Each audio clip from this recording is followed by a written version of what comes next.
hantu tanpa kepala, noni-noni Belanda, dan mereka tidak sempat menghindar, mereka menghantam terowongan Paledang.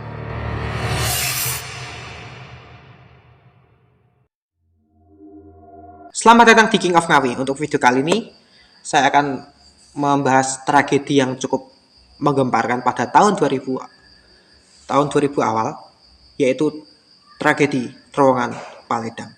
Oke, bagi kalian yang belum tahu, Mas, terowongan Paledang ini apa? Terowongan Paledang itu adalah salah satu terowongan yang ada di stasiun Bogor. Nah, sebenarnya nama Paledang itu adalah nama jalan yang ada di atas terowongan itu. Namanya Jalan Paledang, makanya terowongan yang di bawah jalan itu dikasih nama terowongan Paledang. Nanti sebelum cerita ini tak mulai, nanti kalau ada salah-salah informasi atau salah-salah info, kalian bisa komen di bawah. Mas, ini infonya kurang, Mas. Kalian bisa komen di bawah. Kalian bisa tambahkan informasi di kolom komentar di bawah. Oke?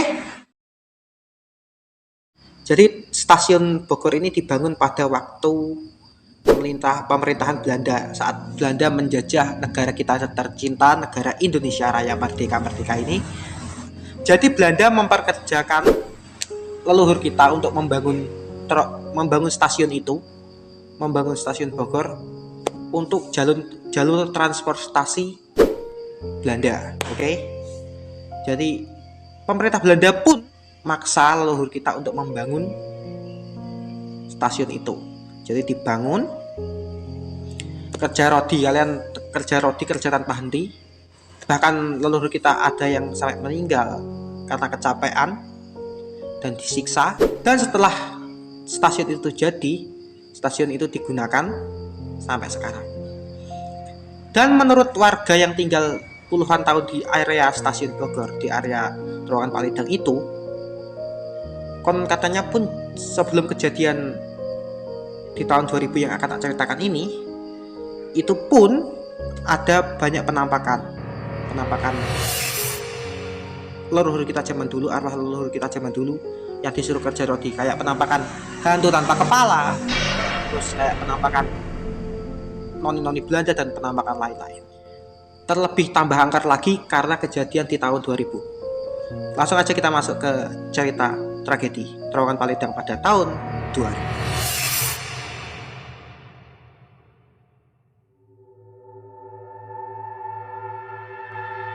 Tanggal 12 Januari tahun 2000. Waktu itu saat musim liburan sekolah, liburan tahun baru. Jadi banyak orang-orang yang dari Jakarta mau berlibur ke Bandung dan ke Sukabumi. Salah satu jalur untuk berlibur ke Bandung dan ke Sukabumi, mereka harus menaiki kereta untuk menuju ke Bandung dan ke Sukabumi dan ke gunung ya. Gunung apa aku juga nggak tahu. Pokoknya katanya juga ada yang mau berlibur ke gunung.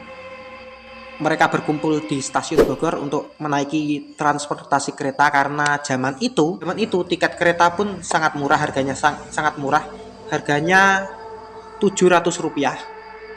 Jadi mereka memilih untuk menaik kereta di stasiun Bogor.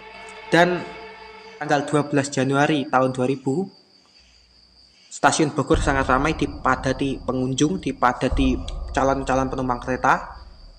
Dan naasnya ada sekelompokan anak muda yang memilih naik di atas atap kereta.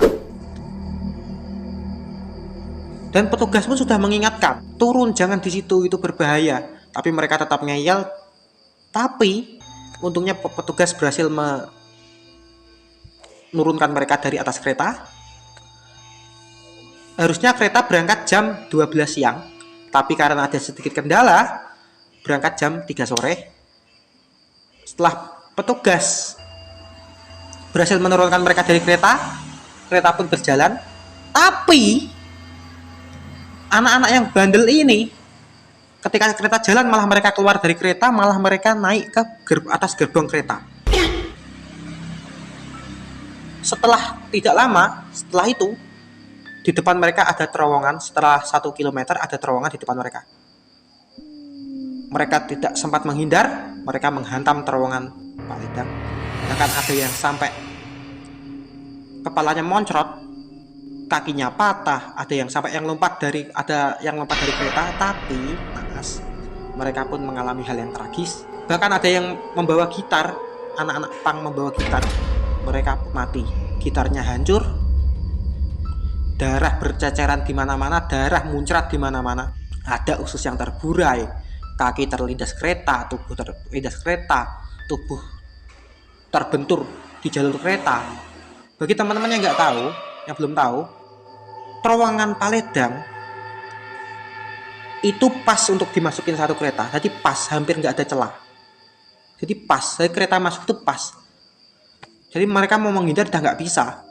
Mereka membentur terowongan, bres, jasad bergelimpangan. Dan korban di tragedi terowongan Paledang ini adalah yang korban meninggal 12 orang, yang korban luka-luka sampai lumpuh 10 orang. Dan yang disalahkan dalam tragedi ini setelah ditelaah, yang disalahkan adalah petugas stasiun kereta. Setelah itu keluarga korban diberikan uang santunan sebanyak 1 juta rupiah per orang. Dan ini kejadian mistisnya nih ada di sini pas kecelakaan itu.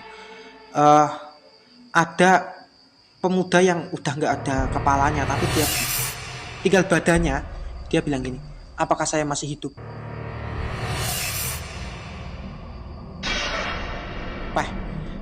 Terus waktu kecelakaan itu juga warga yang ada di dalam rumah sampai keluar karena suara yang gemeretak yang sangat kencang sekali. Suara gemeretak tubuh menghantam terowongan itu sangat kencang sekali. Mereka keluar membantu evakuasi. Konon katanya setelah kecelakaan itu warga enggan melewati terowongan itu. Selain bertambah angker, tapi warga juga miris menyaksikan hal itu. Bertambah angker lagi ya, kan dulu udah angker, udah zaman Belanda itu udah angker, terus terjadi kecelakaan itu tambah angker lagi. Oke, jadi cukup segitu aja cerita untuk tragedi terowongan Paledang ini. Jika ada salah-salah cerita, jika ada salah-salah info, nanti bisa kalian komen di bawah, Mas ini kurang gini. Kalian coba bisa komen di bawah. Jika kurang detail ya kalian bisa tambahkan di bawah, di kolom komentar di bawah. Dan jika kalian ingin, Mas Jajal bahas kasus ini, Mas coba bahas kasus ini, nanti kalau aku bisa membahasnya nanti insya Allah tak buatkan videonya untuk kalian. Aku King of Ngawi, Sun.